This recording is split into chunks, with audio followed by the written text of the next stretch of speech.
Que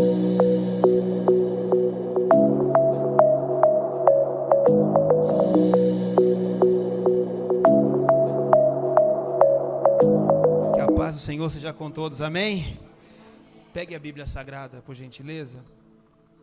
Vamos abrir no Salmo 105, versículo de número 12. Nós vamos fazer a primeira leitura até o versículo de número 15, tá bom? Quando eram ainda poucos homens, sim, muito poucos, e estrangeiros nela, quando andavam de nação em nação, e de um reino para outro reino, não permitiu a ninguém que os oprimisse, e por amor deles repreendeu reis, dizendo: não toqueis nos meus ungidos, e não maltrateis os meus profetas. Amém? Senhor, fala conosco através da sua palavra, nos dê a capacidade de trazer a exposição do texto, de acordo com aquilo que o Senhor disse, não de acordo com aquilo que nós achamos ou até mesmo interpretamos. O apóstolo Pedro escreveu que a Escritura foi inspirada por ti e não permite que haja interpretação individual. O que está escrito, está escrito. E precisamos da clareza do teu Espírito Santo para entender e para ensinar. Então ilumina os nossos corações hoje, abre o nosso entendimento. Meu Deus, que o teu Espírito Santo trate e trabalhe no coração de cada um de nós, nos curando, nos restaurando, nos fortalecendo e nos dando sabedoria para a glória do teu nome. Que a tua palavra seja um alimento verdadeiro para a nossa alma. Meu Deus, nós não sabemos como cada pessoa entrou aqui, cada um tem as suas lutas, cada um tem os seus problemas, mas que cada pessoa que aqui entrou de um jeito saia transformado para a glória do teu nome. Que pessoas saiam daqui animadas para a tua glória, pessoas saiam fortalecidas, abençoadas, que pessoas saiam confortadas pelo poder do teu Espírito Santo. Senhor, e que a tua palavra produza efeito em nosso coração, em nome de Jesus. Amém. Diga amém. Pode sentar, por gentileza. Bom, vamos lá. Nós continuamos aqui a série de mensagens Você Aprendeu Errado. E hoje nós vamos falar sobre, talvez, muito provável, o versículo mais mal interpretado da igreja atual. E por que esse versículo ele é muito mal interpretado? Porque vamos trazer um consenso comum aqui do nosso entendimento de hoje. Você não faz ideia do que eu vou falar aqui, do que eu vou ler para você, mas no entendimento de hoje, quando você lê esse texto aqui, do Salmo 105, versículo 15, não toquei nos meus ungidos, e não maltratei os meus profetas, o que vem na tua cabeça? Quem são os ungidos? Na hora que você lê isso aqui, quem são esses ungidos? Quem são esses profetas? De uma forma direta, a gente não precisa nem fazer uma enquete. Na hora que nós lemos, não toquei nos meus ungidos, não maltratei os meus profetas, começamos a pensar nas nossas lideranças da igreja. É ou não é? Por quê? Porque é o que nós ouvimos falar sobre isso. Porque o que acontece? Deixa eu explicar para você. Toda a liderança na igreja, todo presbitério, quando você ouve falar presbitério, a liderança é a mesma coisa. Ele é composto por homens. E todo ser humano é passivo de erro. Então, põe uma coisa na cabeça. Todo líder, em algum momento, ele vai errar. A gente pode julgar o tamanho desse erro. Mas toda liderança, em algum momento, vai tomar uma decisão errada. Vai agir sem pensar. Porque isso é do ser humano. Agora, a grande questão é, o que nós, todos nós, temos que fazer quando um líder nosso, ele comete um erro? Pensa nisso. De uma forma natural, nós deveríamos confrontá-lo, nós deveríamos questioná-lo, nós deveríamos conversar. Mas você já percebeu que nós não temos espaço para isso? Porque quando um líder nosso comete um equívoco, um erro, ou até mesmo um pecado, se a gente for questionar ele por aquela decisão, a primeira coisa que ele vai dizer é o quê? Não toquei nos meus ungidos. Então esse texto, ele é usado para blindar líderes maus que fazem coisas que não deveriam fazer. E qualquer pessoa que vá os questionar, e aqui eu não estou falando de fazer fofoca, tá? Eu não estou falando de infamar alguém, eu não estou falando de caluniar alguém, eu estou falando apenas de um questionamento. Então, por exemplo, vamos fazer uma campanha, aspas, para a gente colocar a porta de vidro. Todo mundo ajudou, todo mundo doou, o dinheiro entrou e a porta de vidro não foi colocada. Exemplo. O membro da igreja, ele tem o total direito de questionar a liderança. Peraí, o que aconteceu? Por que não colocou ainda? Porque um líder, ele não pode ser intocável. E se ele sumiu com o dinheiro, ele, mais do que ser questionado, ele tem que ser confrontado, ele tem que ser tirado. Só que quando começam os burburinhos, o que será que aconteceu? Por que a porta não foi colocada? Cadê o dinheiro? Esse líder mau, ele vai subir aqui aonde eu estou como exemplo, e ele vai começar a pregar Salmo 105, versículo 15. Não toquei nos meus ungidos. E não falei mal dos meus profetas. Por quê? Porque esse texto, ele é usado de uma forma controladora e manipuladora para que líderes maus sejam intocáveis. Então ninguém pode confrontá-los, ninguém pode questioná-los. Por quê? Porque como que eu, mero mortal, esse é o teu pensamento, tá bom? E creio que você vai sair daqui diferente desse pensamento hoje. Como eu, mero mortal, um simples membro da igreja, vou questionar o ungido do Senhor. Como que eu vou questionar um homem especial desse que Deus derramou tanta unção? Porque esse texto nós pensamos que é sobre isso, é ou não é, gente? Por isso que eu sempre vou falar, enquanto Deus permitir que eu pregue o evangelho, eu vou falar isso aqui em todos os lugares que eu puder pregar. Seja só aqui, seja na minha casa, eu sempre vou falar isso. Todo texto bíblico tem que ser contextualizado. Se você tira um texto de contexto, você vai ter um entendimento errado dele. O entendimento errado de um texto vai te levar a ter uma fé errada, você vai acreditar errado. É por isso que até hoje tem tanta gente sendo, de fato, no sentido de controle, sendo abusada no sentido de controle por líderes maus, porque como é que essa pessoa vai falar contra aquele ungido? Aí aquele ungido vai pegar o texto de Eliseu, que as leoas comeu os garotos, porque zombaram dele. Aí você vai dizer, realmente eu não posso falar nem do ungido, e muito menos do profeta. Porque olha o que o Eliseu fez com aquelas pessoas.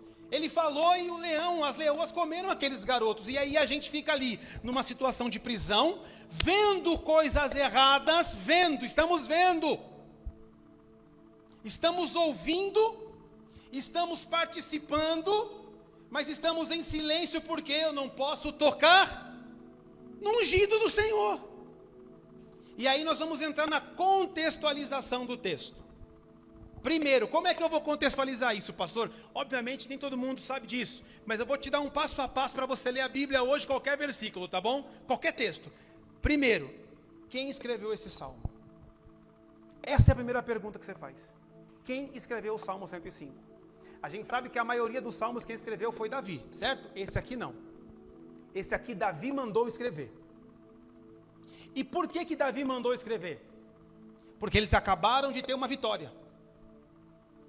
E Davi, além de comemorar aquela vitória, que foi trazer a arca de volta, além de trazer a arca de volta, de comemorar a vitória, Davi está lembrando que, agora, nesse momento, Israel é grande e poderoso com ele é um grande rei.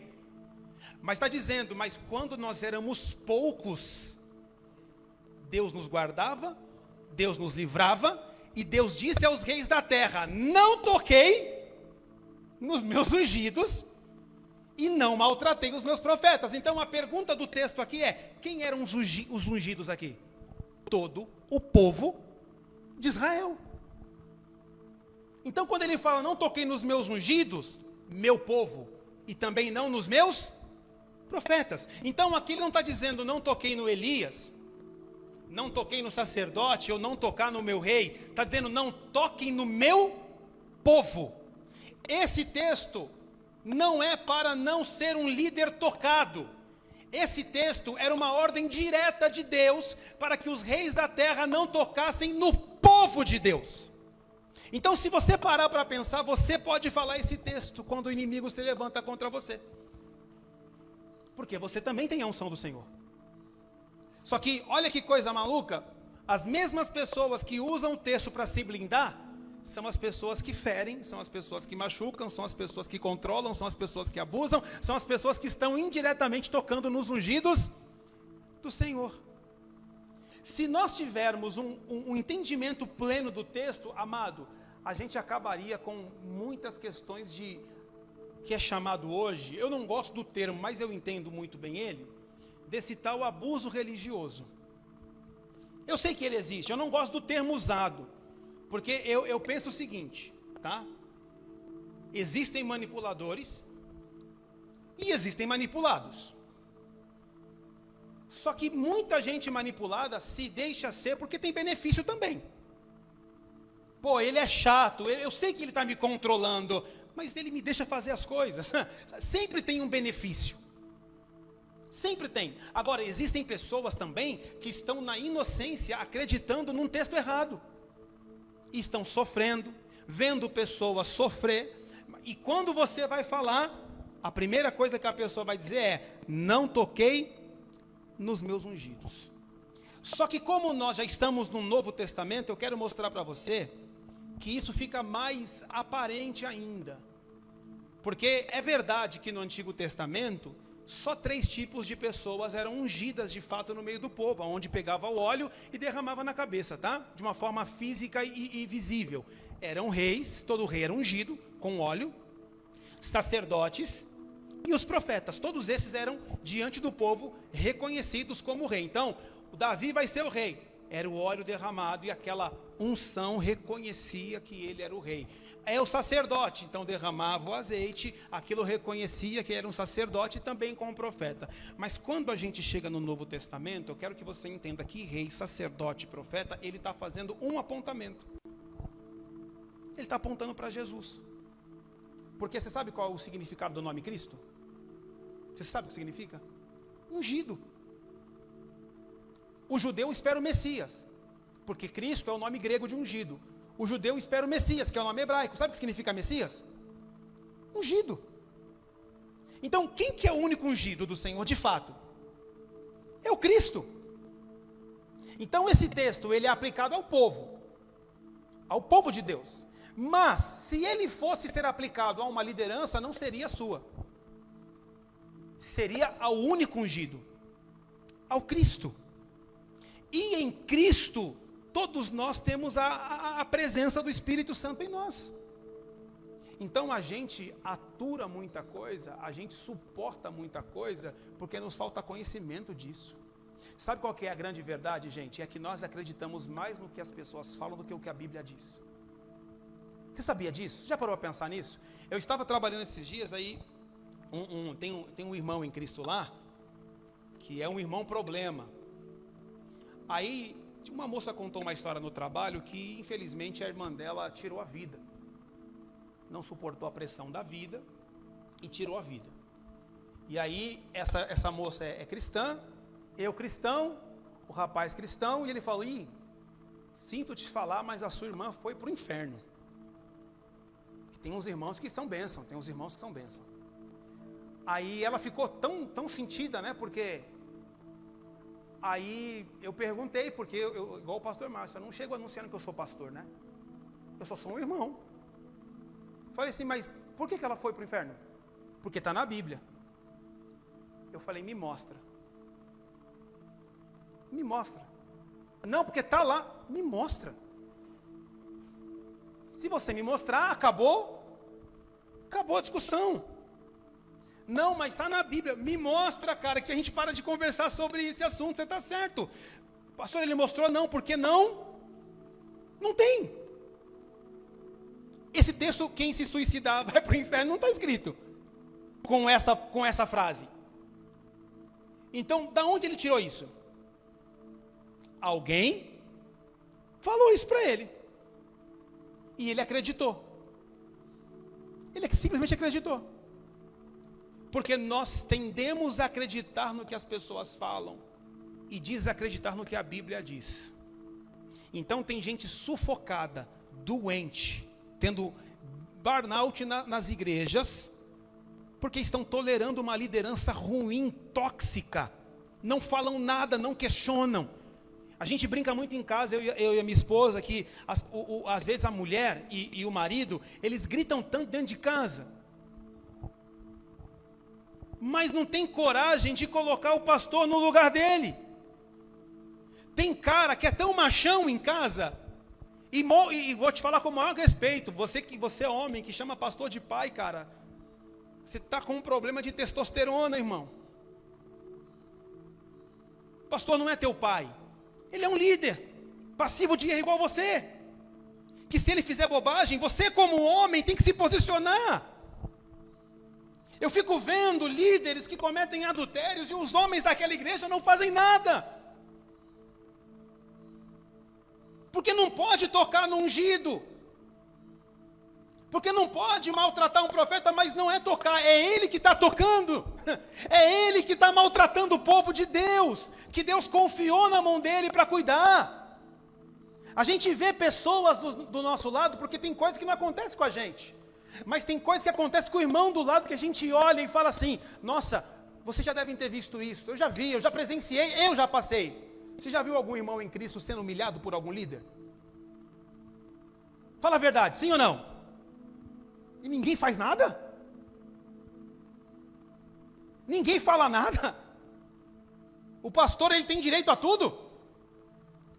É, pastor, como é que eu vou tocar no ungido? Né? Porque tem toda uma manipulação por trás. Tem todos os textos de manipulação por trás. Eles vão pegar, não toquei nos meus ungidos. Eles vão pegar, toda autoridade é constituída por Deus. Tem tudo por trás. Eles vão pegar que melhor é obedecer do que sacrificar. Mas nenhum de nós vamos saber por que Paulo falou em Romanos 13 que toda autoridade é constituída por Deus. Posso te explicar de uma forma rápida por quê? Porque os romanos estavam sendo oprimidos, haviam novos convertidos entre os romanos que queriam lutar com as mãos contra as autoridades. Então Paulo, sabendo disso, diz: gente, toda autoridade é constituída por Deus. Quem desobedece uma autoridade, desobedece o próprio Deus.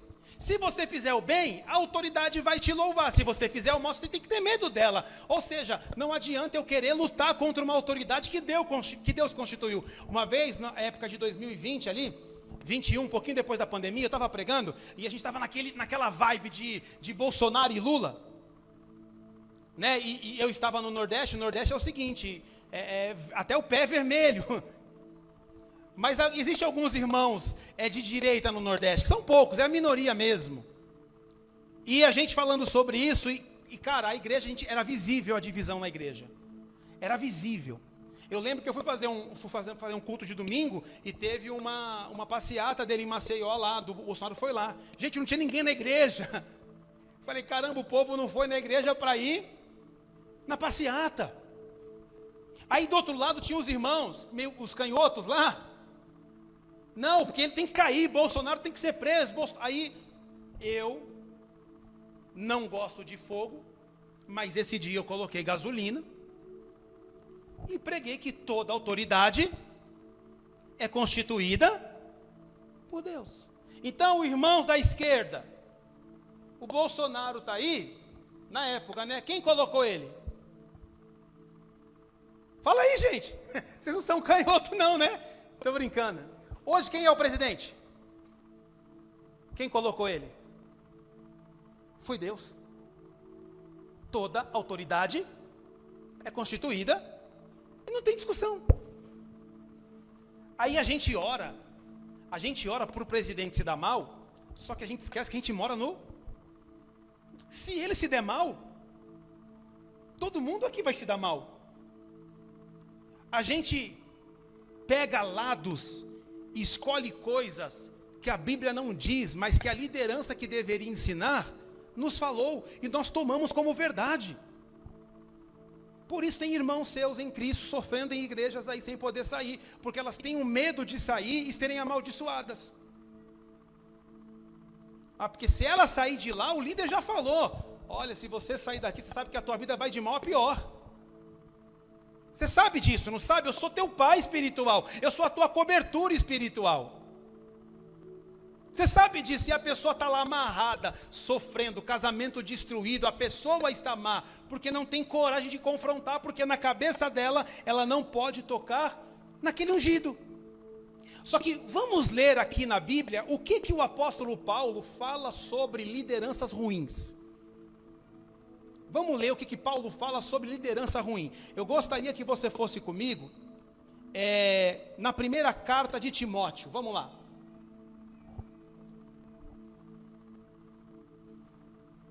Primeira carta de Timóteo,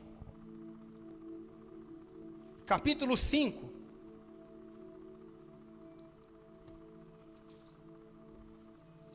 versículo de número 17. Primeira carta de Timóteo, capítulo 5, versículo 17. Para os irmãos terem clareza, aqui são conselhos acerca dos presbíteros, ou seja, da própria liderança da igreja. O texto vai dizer assim: os presbíteros que governam bem, sejam estimados por dignos de duplicada honra, principalmente os que trabalham na palavra e na doutrina. Porque diz a Escritura, não ligarás a boca ao boi que debulha, e digno é o obreiro do seu salário. Não aceites acusação contra o presbítero, senão com 2 ou 3 testemunhas. Aos que pecaram, quem são os que pecaram? São os presbíteros. Repreende-os na presença de todos, para que também os outros tenham temor. Então vamos, o que a gente ouviu e o que a Bíblia diz. Você tem um presbítero, ou presbíteros na igreja, que governam bem, instruem na palavra, pastor, tem, esses vocês tratam com dupla honra. Dar honra não é venerar, porque eles são passivos de erro também. A igreja, o pastor tem um bom salário, mas ele é aplicado na palavra e na doutrina, ele governa bem, dupla honra, é o que a Bíblia está dizendo. Agora, se ele pecar, a gente faz o que com ele? A gente corrige ele na frente de todo mundo. Ai, pastor, vai expor? Sim. Liderança pública, correção pública. Quer ter uma vida pública? Não adianta querer correção privada. Ele é exemplo. Só que você já viu algum líder ser corrigido no meio de todo mundo? Você nem vê eles sendo corrigidos, porque ninguém tem coragem de corrigir. Por isso que eles continuam errando, errando e errando. E aqui eu não estou falando de um equívoco, de uma decisão errada, aqui o texto é pecado. É pecado, é o líder que troca de esposa. O grande pai neopentecostal, Benny Hinn, já ouviu falar do Benny Hinn? Aquele cara do paletó? Cara, o Benny Hinn separou de novo. Separou 2 vezes em 10 anos, o Benny Hinn. E eu estava vendo, né, cara, a internet é uma benção e uma porcaria. Estava vendo uma apóstola, nem sabia que tinha apóstola, tem também. Não tem apóstolo, mas agora tem até apóstola. Apóstolo eram os 12. E Paulo, acabou ali. Mas tem apóstola que estava lá nos Estados Unidos, foi viajar, legal, com dinheiro da igreja, legal, para pegar a unção do Benny Hinn. Um líder divorciado que veio a público dizer que todo o ensino da teologia da prosperidade foi um pecado dele. Essas ofertas, sacrifícios, foi o Benny Hinn que trouxe. Ele disse, eu me equivoquei, eu pequei. Só que ele continua fazendo. Aí, quem corrigiu o Benny Hinn? Por ter divorciado? Ninguém. Pastor, por quê? Porque não pode tocar nos seus ungidos. Quem corrige o seu pastor se ele pecar? Quem vai corrigir? Você está conseguindo entender? Se o pastor Márcio errar, que é o nosso pastor, quem vai corrigir ele? Você consegue entender? Se eu errar, quem vai me corrigir? São vocês. Vocês têm que parar com esse negócio de que o pastor é intocável. Se eu me divorciar, vocês têm que ser os primeiros a falar, eu não aceito ele pregar aqui não. Eu não quero que ele pregue aqui não. Pastor, mas nós, sim, vocês são o povo de Deus. Nós temos aqui um presbitério, nós temos aqui pessoas que vão fazer isso. Mas se a gente se acovardar, vocês têm que fazer. A igreja não pode estar na mão de um lobo tomando conta de tudo e sendo intocável. O pastor não pode fazer o que ele quer. O líder não pode decidir a sua vida. É sua vida. O líder não pode decidir com quem você namora, com quem você casa. Você não pode chegar para ele, você que é solteiro, e falar assim, aqui está minha namorada. E ele fala assim, deixa eu orar para Deus confirmar para mim. Mas ela não vai namorar com ele, é contigo. Por que a gente deixa esses caras ter tanto poder sobre nós, gente? Por quê?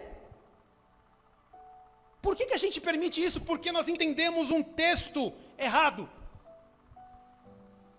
Nós deixamos acreditar num texto que alguém nos explicou, e aí a culpa é nossa. Nós nunca fomos procurar saber se realmente o texto falava sobre aquilo. E aí a gente vem para a Bíblia, Paulo está dizendo, olha, se o presbítero é bom, honra ele. Se ele trabalha, salário dele é digno. Mas se ele pecar, corrija no meio de todo mundo. Bota ele como exemplo. Diz para ele, você se divorciou, você vai sentar, ficar na disciplina, você não vai fazer absolutamente nada e não pode faltar um culto. Nossa pastora aí já não é demais, é melhor a disciplina que vai trazer conserto do que deixar fazer o que está fazendo e ir para o inferno depois. Porque é isso que nós fazemos, só que nós além de não questionarmos, a gente protege ainda. Não, mas é homem de Deus, né? Nós vivemos numa era onde, não confunda, não estou falando nada de questão de lados políticos, mas a gente vive uma era que eu tenho muito pé atrás, mas ao mesmo tempo tenho um pé na frente. Eu sou indeciso, eu sou assim, Que essa questão de machismo e feminismo. Eu acho que tudo é problemático. O machismo é problemático, o feminismo também é problemático, tá bom? Acho que tudo é um equilíbrio. A mulher foi feita para andar do lado do homem ali. A mulher tem suas funções e o homem tem as suas funções. O que não pode é a mulher tomar do homem e o homem é da mulher. O que não pode é eu ficar em casa limpando a casa e minha mulher sair para trabalhar para botar comida. Cada um na sua função. Pastor, mas a mulher pode trabalhar? Claro que pode. Se a família precisa, ela deve. Ela é ajudadora. Então, cada um na sua função. Mas é uma coisa tão incrível isso que eu fico vendo às vezes. E eu falo muito isso, eu falo assim, às vezes a gente vê um pastor... Ele trata um homem como se fosse uma criança e aquele homem aceita tudo. Só que esse homem chega em casa, ele é um machão. E ele está perdendo o casamento dele. Aí a mulher se torna o homem daquela casa. Aí ela vai falar com o pastor, não é assim não. Cara, que vergonha, minha mulher tem que me defender diante de um homem. Ao contrário também, a mulher faz tudo na igreja. Em casa não quer fazer nada. Tem que fazer limpeza na igreja, a mulher fala, eu vou. Pastor, não pode ir? Pode. Como é que está a tua casa? Como é que está a tua casa? Pastor, minha casa está suja, então vai limpar a tua. Primeiro a tua. É um fato. Vamos cozinhar na igreja, legal. Pastor, eu venho aqui na igreja, eu gosto de cozinhar, eu gosto de fazer, que legal. Quem cozinha na tua casa, irmã? Pastor, em casa eu não faço nada, é meu marido. Está errado. Não, pastor, mas eu estou fazendo para Deus. Não se engane, você não está fazendo para Deus. Não está na Bíblia que você tem que cozinhar para alguém. Não está. Mas o problema é que a gente se deixou manipular por um texto que nós somos explorados o tempo todo. Eu sou contra cultos todos os dias na igreja. Eu sou contra atividades todos os dias na igreja. Porque quem vai todos os dias para a igreja não tem tempo para nada além de estar na própria igreja. Não vai conseguir cuidar de filho, não vai conseguir cuidar do marido, não vai conseguir cuidar da esposa, não vai conseguir cuidar de si próprio. Mas por que existem tantas coisas assim? Porque é o jeito que essa liderança má usa para prender as pessoas na igreja. Não tem aniversário de filho, não tem aniversário do marido, não tem aniversário do parente. Natal, o que é Natal? Só sei o que é Natal na igreja, pastor, porque sempre tem alguma coisa de Natal no Natal. E eu não posso faltar. Como que eu vou faltar no Natal? Ano novo, virada com a família? Não, mas a igreja já marcou a virada de final de ano. E eu já falei que eu ia, que ainda vou levar o pavê. Não tem Natal, não tem Ano Novo. Férias? A frase que você ouve é: o diabo não tira férias. Por que você vai tirar? E você está sendo sugado, sugada, ou estava, né? Em nome de Jesus. Mas a culpa é tua um pouquinho, porque você não se posiciona. E geralmente a liderança que faz todas essas coisas que eu estou falando é uma liderança pecaminosa no sentido claro. Todo mundo sabe do pecado do pastor, mas ninguém tem coragem de falar. Porque pastor, se falar é fofoca. Falar para ele não é fofoca. Chamar 2, 3 irmãos sérios e falar, vamos lá conversar com ele, não é fofoca. Fofoca é você falar uma coisa que não é verdadeira porque você acha que é verdadeira. Isso é fofoca. Consegue entender a diferença? Vamos ver o que Paulo vai dizer para Tito sobre uma má liderança no capítulo 3. Essa aqui é de doer, tá, gente? Tito, próximo livro aí, você vai passar na segunda carta de Timóteo. Você vai no capítulo 3. Você vai no versículo 10. Vamos ler o versículo 8, para dar contexto. Esses maus líderes, eles usam o texto de Jesus lá, que quem dá um copo de água para um profeta não perde o seu galardão.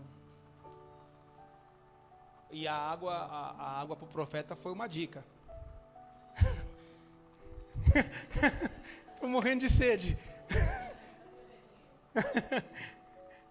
Vamos lá, gente. Eu vi você pegando aquela hora, eu falei, será que não era para mim? Vamos lá, Tito capítulo 3, versículo 8. Obrigado, pastor.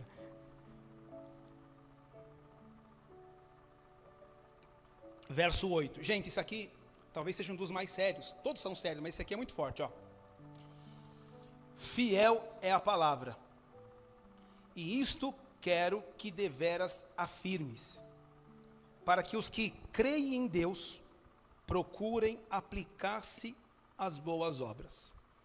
Estas coisas são boas e proveitosas aos homens. Versículo 9, grave esse texto no seu coração, o 9 e o 10. Mas não entreis em questões loucas, genealogias e contendas, e nos debates acerca da lei. Você sabe que debate está em alta hoje em dia, né? Porque são coisas inúteis e vãs. Ao homem herege, depois de uma e outra admoestação, evita-o, sabendo que esse tal está pervertido e peca, estando já em si mesmo condenado. O que Paulo está dizendo para Tito? Olha, a palavra é fiel, ensina os homens a praticar boas obras, isso é bom, os homens vão aproveitar. Não fique entrando em debate, não fique entrando em questão, isso é inútil e isso é vão. Quando você perceber que um homem está cometendo heresia, chame a atenção dele uma, chame a atenção dele duas. Se ele continuar na heresia, esse texto é forte para você que acha que não pode tirar ninguém da igreja, tá bom? Evita-o. Porque se você, sabendo que ele é pervertido e peca e continua com ele, você é cúmplice. Uma das outras coisas que esses líderes maus usam para continuar no controle é: eu vou prestar contas para Deus. Então, por exemplo, nos outros 2 domingos atrás, o pastor Márcio pregou sobre os dízimos e as ofertas aqui. A gente cresce na igreja ouvindo o seguinte: olha, eu não sei o que o pastor faz com o meu dinheiro, mas eu vou fazer a minha parte. Como se a gente estivesse se eximindo de um erro que o outro vai cometer. Mas quem está financiando aquele erro? Sou eu com o meu dízimo, com a minha oferta. E às vezes é tão notório o que acontece. A vida nos proporciona coisas que a gente não imagina. Eu morei aqui um tempo no Treviso aqui. Eu morei no Treviso aqui. Foi em 2016, né? 16 eu morei aqui no Treviso. E Um dia aconteceu um fato no apartamento do lado lá, e o síndico bateu no meu apartamento. Ó, você está fazendo barulho aí. E eu falei, não tá, porque estão reclamando. Aí ele ficou um tempinho lá em casa e começou a ouvir, era o vizinho, batendo alguma coisa. E condomínio tem regras, né? Sábado mesmo, depois, acho que da 1 não pode mais fazer barulho. Eu achei que era sábado, umas 8 da noite, estava furadeira lá. Miau, pá, pá. Só que esse síndico, ele foi tão mal educado. Ele foi muito mal educado. Porque se você vai na porta de alguém, nos apartamentos, tem uma campainha que você toca ali. Você toca a campainha, a pessoa vai te atender. Ele chegou batendo como se a casa fosse dele. Ele só é o síndico, ele não é dono da casa. E ele foi tão arrogante. Passa o tempo, eu olhei aquele síndico, não fui com a cara dele como qualquer ser humano, peguei ranço dele. Aí o tempo está passando, eu descubro que ele é pastor. Ele é pastor de uma igreja muito conhecida aqui no Polvilho, que eu não vou falar qual que é, mas muito conhecida. Essa igreja trouxe até o Feliciano aqui. E eu olhando aquele cara passando, vendo as pessoas, que eu conheço muita gente que vai naquela igreja, que se dobra para aquele cara pisar em cima dele, eu olhando aquele cara e pensando... E eu penso, tá, gente, a minha cabeça é só Jesus na minha vida, tá? Se o Senhor não tiver misericórdia de mim, eu desci. Eu olhando assim, seu discurso é bonito, mas eu sei quem você é, cara. Eu sei quem você é. E aí quando eu converso com alguns colegas que saíram de lá, o relato deles é de uma pessoa que faz tudo o que eu estou falando aqui. E a minha pergunta para eles sempre foi, então por que você continua lá? Você nunca foi falar? Mas sempre tinham duas armas nas mãos. Não seja rebelde, porque quem sai dessas igrejas se torna rebelde. Quem sai dessas igrejas se torna inimigo. Você sai de uma igreja ruim, as pessoas nem falam mais com você quando você sai delas. Algumas falam, e sem o líder saber, senão ele vai retalhar aquelas pessoas. São rebeldes, desviaram, trocou de igreja, desviou, e você até hoje não fala nada porque você não pode tocar.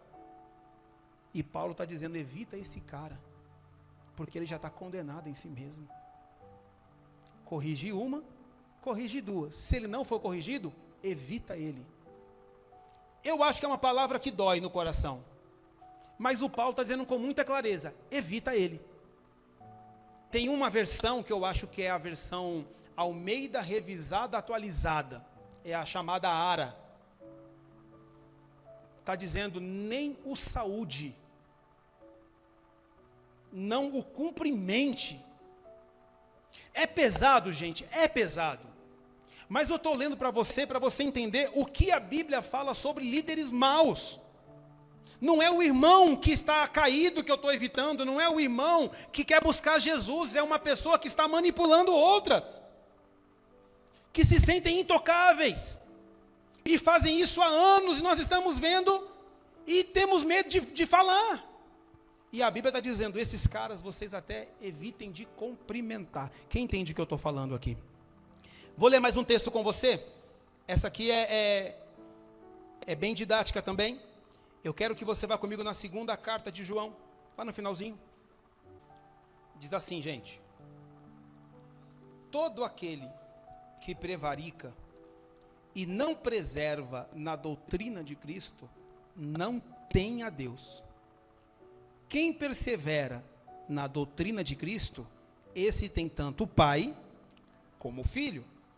Se alguém vem ter convosco e não traz esta doutrina, não o recebais em casa, nem tampouco o saudeis, porque quem o saúda tem parte nas suas más obras.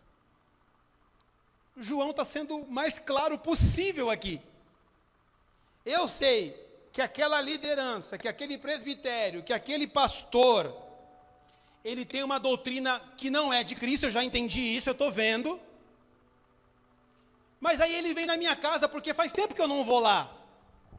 Ele me ama tanto, né, pastor? Não. Não. Ele não te ama. Ele quer te arrastar para lá de novo. Pastor, mas o que eu faço se ele falar que vai vir na minha casa? Você faz o que a Bíblia diz. O que a Bíblia está dizendo? Não receba. Ô irmão, vou na tua casa, hein? Não. Mas irmão, não. Não te quero na minha casa. Nossa, pastor, isso é ruim. Gente, a casa é minha, vai quem eu quero. A casa é minha. É simples assim. Nós precisamos amadurecer para uma coisa, eu vou para o final da mensagem aqui. Nós precisamos amadurecer no seguinte. Gente, não é proibido falar não. Eu quero que você guarde o que eu vou falar no seu coração agora. Você sabe quem são as pessoas mais fáceis de se manipular? De verdade, em qualquer âmbito. São as pessoas que não sabem falar não. Você pode ir, irmão? A pessoa não pode. Não tem como. Só que ela não sabe falar não. Então eu vou dar um jeito. E ela vai. Você pode fazer, irmão? Ela não pode. Não tem como. Mas ela não sabe falar. Mas ela vai dar um jeito, então ela vai fazer. Irmão, você pode doar? Às vezes a pessoa não pode. Só que ela não sabe falar não. Irmão, você quer fazer? Às vezes ela não quer fazer. Só que ela não sabe falar não. Estava conversando com a minha esposa há um tempo atrás, eu falei assim, você só vai saber quem gosta de você quando você começar a falar não para essa pessoa. Enquanto você falar assim, ela vai te amar. Só que quando você falar não, e ela falar assim, você é ingrato, você descobriu que está na mão de um manipulador. Porque todo mundo que cobra gratidão é manipulador. Porque quando você faz alguma coisa de coração, você não espera nada em troca.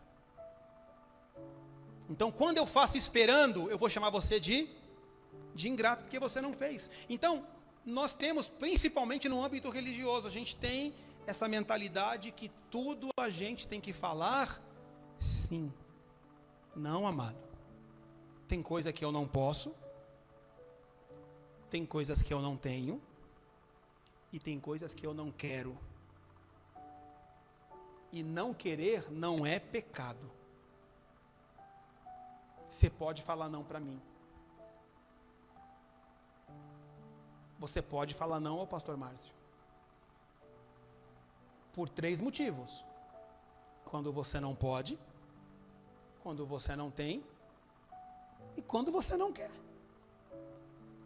É simples assim. Só tem uma pessoa na terra que nós não podemos falar não. É só para Cristo. Porque nós falamos não. Quem fala não para o marido aí? Quem fala não para o marido das mulheres casadas? Eu ouço não, todo dia. Minha esposa ouve não direto. Vamos? Não. Faz? Não. E a gente em casa aprendeu a não ter rodeio. As pessoas que nos conhecem fora se chocam. Nós não temos rodeio.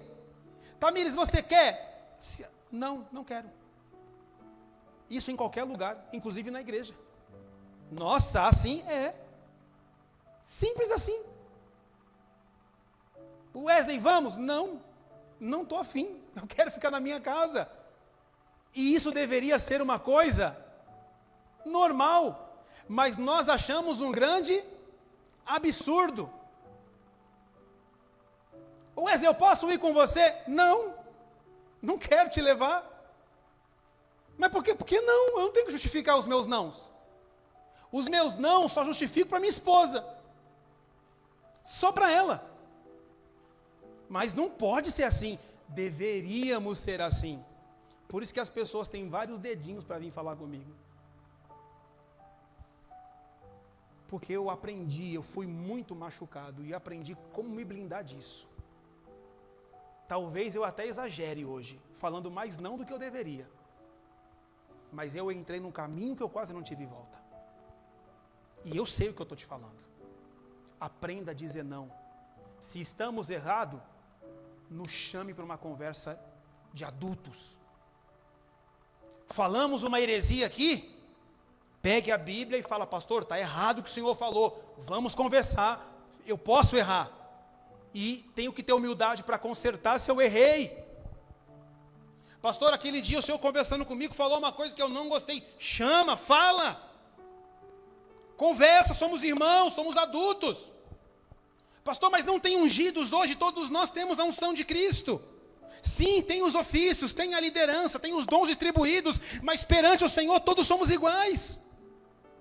A grande questão da liderança é que as pessoas almejam ter liderança, elas não entenderam que quanto mais é dado, mais será cobrado. A gente não vai ser aliviado quando a gente for julgado, a gente vai ser cobrado além. Mas somos irmãos em Cristo. Então, se a gente aqui como igreja errar, pode falar. Não é ficar fofocando, é chamar e conversar, pastor. Está errado. Irmão, me mostra se eu errei. Irmão, está errado. Perdão. Não devia ter lido, não devia ter falado, não devia ter brincado. Não devia, eu errei. E vida que segue. É assim que pessoas maduras e saudáveis convivem. Quem entendeu até aqui? Para eu encerrar, no Novo Testamento, a autoridade não dá imunidade. Unção não anula prestação de contas. E liderança verdadeira suporta confronto bíblico. Então, quando alguém fazer alguma bobagem e vier para você, não toquei nos meus ungidos, você tem duas opções. Eu iria na segunda. Você pode simplesmente confrontar com a verdade bíblica, mas não vai adiantar. Porque estamos ouvindo um ignorante de Bíblia. Então fazemos o quê? A segunda. Pegamos a nossa mochila e vamos embora, porque estamos debaixo de uma liderança herege. Fique de pé comigo, toda a igreja.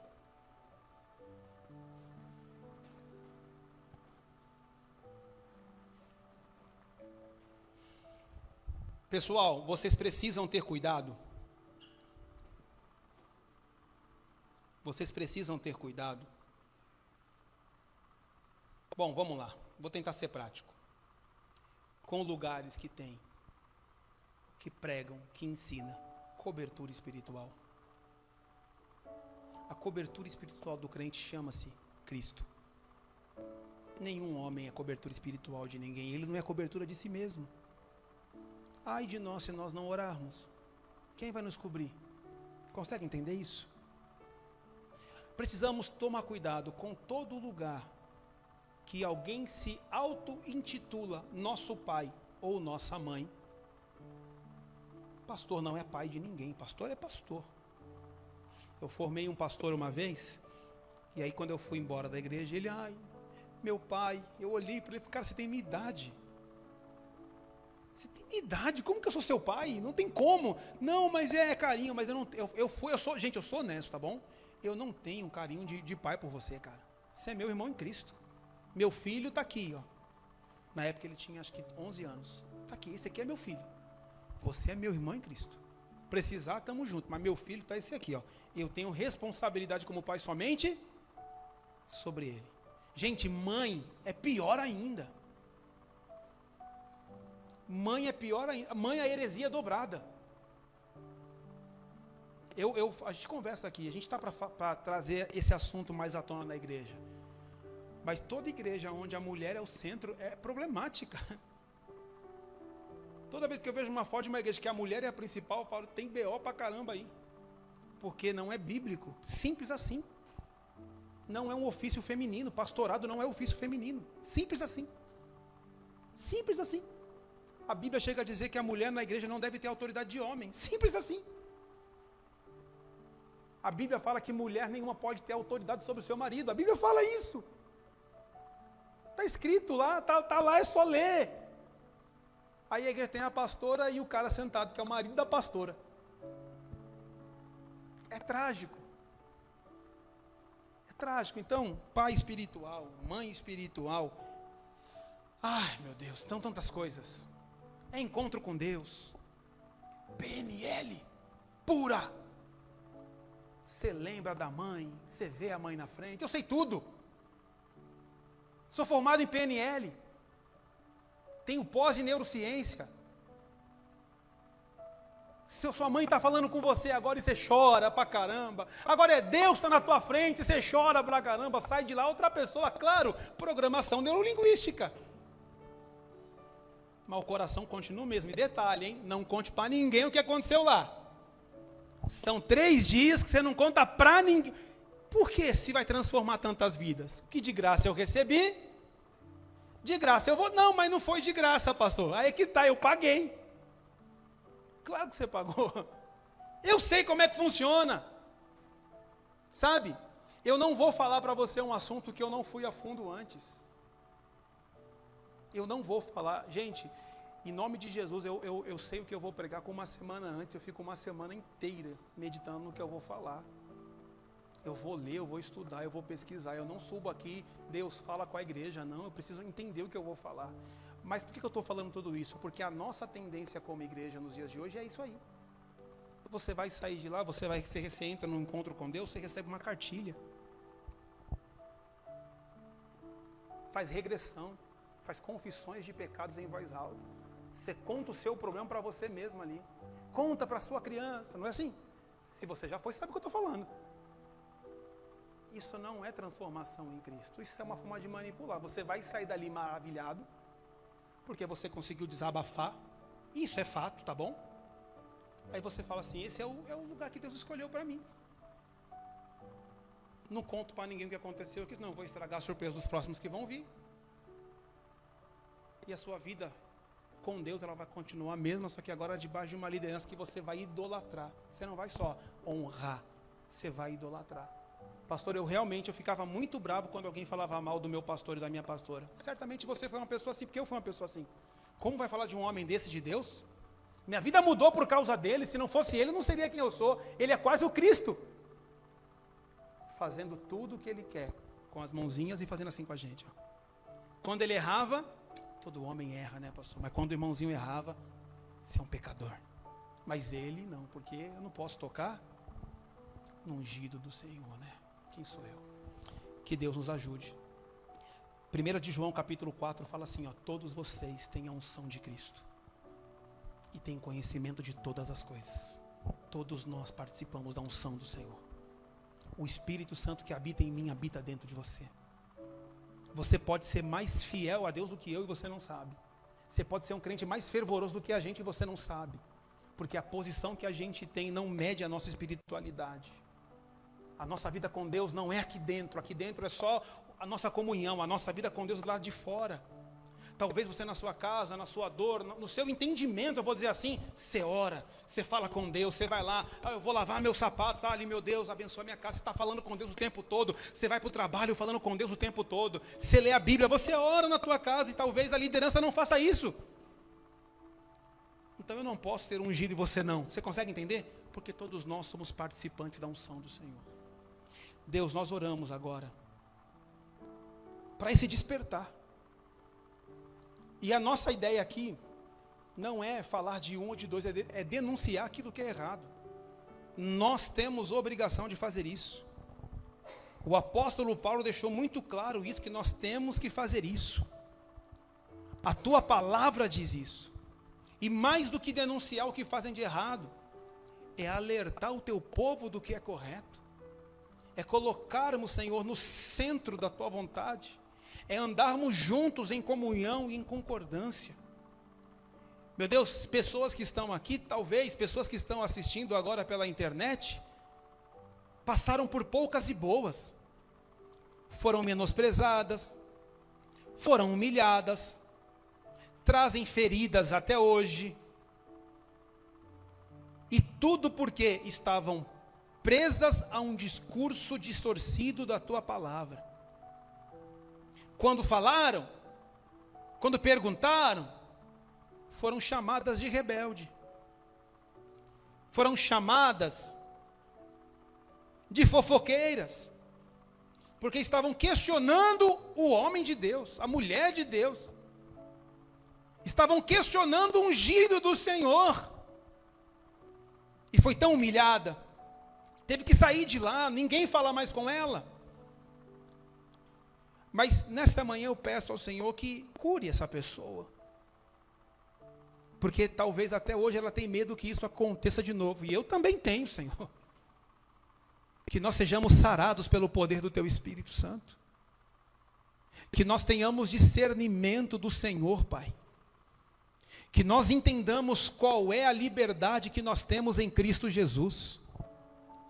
Existem coisas que eu preciso falar não. Existem coisas que se eu fizer vai prejudicar o meu casamento, então eu tenho que falar não.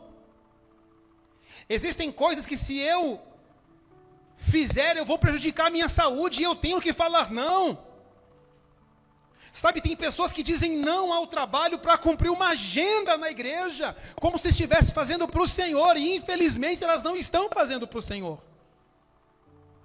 Mas são convencidas de que estão fazendo para a Tua glória. São convencidas que estão fazendo para o Senhor. Senhor, e isso não é nada contra a Tua obra é maravilhosa quando feita para a Tua glória. Tua obra, ela não foi feita para colocar sobre nós um peso que possamos carregar. A Tua obra é uma honra. O apóstolo Paulo disse: eu estou preso para morrer, mas até nisso o nome do Senhor é glorificado. Mas muitas vezes somos manipulados a fazer o que outros dizem que temos que fazer, e o detalhe, muitas vezes os que estão dizendo que temos que fazer, eles não estão fazendo. Senhor, que o nosso coração seja curado nessa manhã, que a unção do Senhor em Cristo abra os nossos olhos, tire as escamas dos nossos olhos, que nós sejamos, como diz a Tua palavra, iluminados pela Tua palavra, pela Tua verdade, convencidos, ó Deus, pelo poder do Teu Espírito, para que possamos viver para a glória do Teu nome, entendendo que lutas acontecem, mas que somos vitoriosos em Ti, que a nossa casa é uma bênção, que a nossa família é uma bênção, que o nosso trabalho é uma bênção, Senhor, e que todos nós participamos da Tua unção, e que tenhamos fé e coragem para denunciar o pecado, confrontar com amor, perguntar se temos que perguntar e se temos dúvidas, porque nós que hoje estamos numa liderança não somos intocáveis, somos irmãos, e todos nós prestaremos contas ao Senhor. Pai, abençoe a casa e a família de cada um dos irmãos, em nome de Jesus, amém. Diga amém. Você pode dar uma salva de palmas ao Senhor Jesus.